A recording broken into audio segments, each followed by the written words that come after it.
Taylor Swift's Life of a Showgirl, Bop or Flop? Taylor Swift's announcement of her album, The Life of a Showgirl, on fiancé Travis Kelce's podcast took us all by surprise. It was quick to be pre-saved on Spotify by many, myself included. The morning that it came out, the internet was full of reviews, all contradicting. I'm here to tell you which songs are good and which ones are not so great. The album starts strong with The Fate of Ophelia, the title being a reference to Shakespeare's character in Hamlet. It's a very lyrical song, Taylor telling a story at her finest. She draws parallels between herself and the character of Ophelia, all while having a fun, pop beat behind it. It perfectly sets the mood for the album. This one is a Bop. Track 2? Admittedly, I was jump-scared by Taylor practically yelling Elizabeth Taylor in my ear. The vocals on this song were not the best, just a bit too shouty for my taste. It had Major Reputation vibes, but overall the lyrics just felt kind of boring, like an already used concept. It also had a sort of noir mystery vibe. That might just be me, I don't know. I definitely liked parts of it, but others just weren't as good as they could have been. Sorry, but this one was at FLOP for me. Track 3? Now this is how you do a harmony. Opalite was so fun and joyous. I just loved it, and the vocals throughout the song were so cheerful, fitting the instrumental perfectly. Like I said before, the harmony at the end of the bridge was amazing.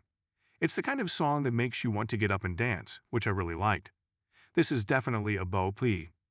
Track 4, Father Figure, was not what I expected.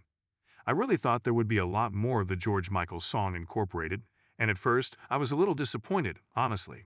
But as the song went on, I started to enjoy it more and more. This was a prime example of Taylor's storytelling capabilities, capturing attention in just a few minutes. Yet another Bop. I just had to use a George Michael gif for this. Track 5. As an eldest daughter myself, this song resonated. In all honesty, I first listened to the album on a school trip, and I was genuinely holding back tears while listening to this. I absolutely loved it. While some lyrics weren't great, I have been afflicted by a terminal uniqueness, it was more than made up for by the raw feel of the song.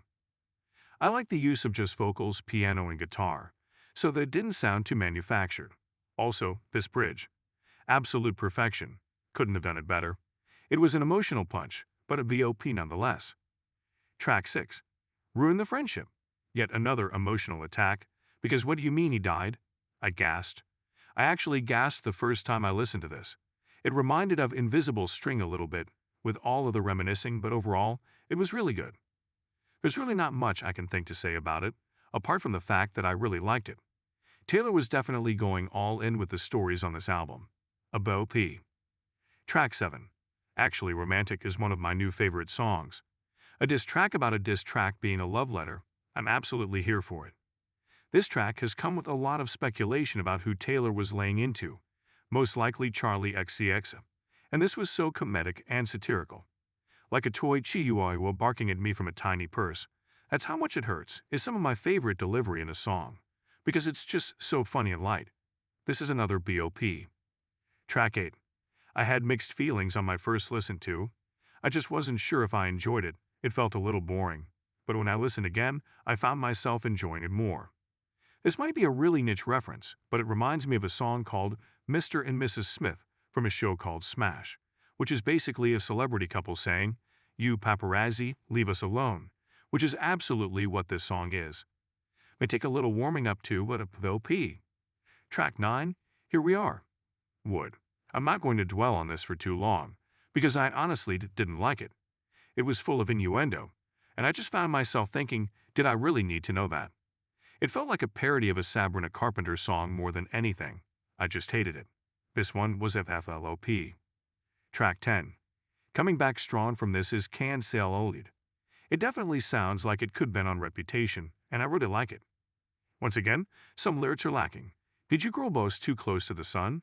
But overall, I love the dark, mysterious feel of it. One of my favorites on the album for sure, About Pillow. Track 11. Alright, nearly done. Now, we're on to Honey. I didn't dislike this song. It just felt quite generic and forgettable to me.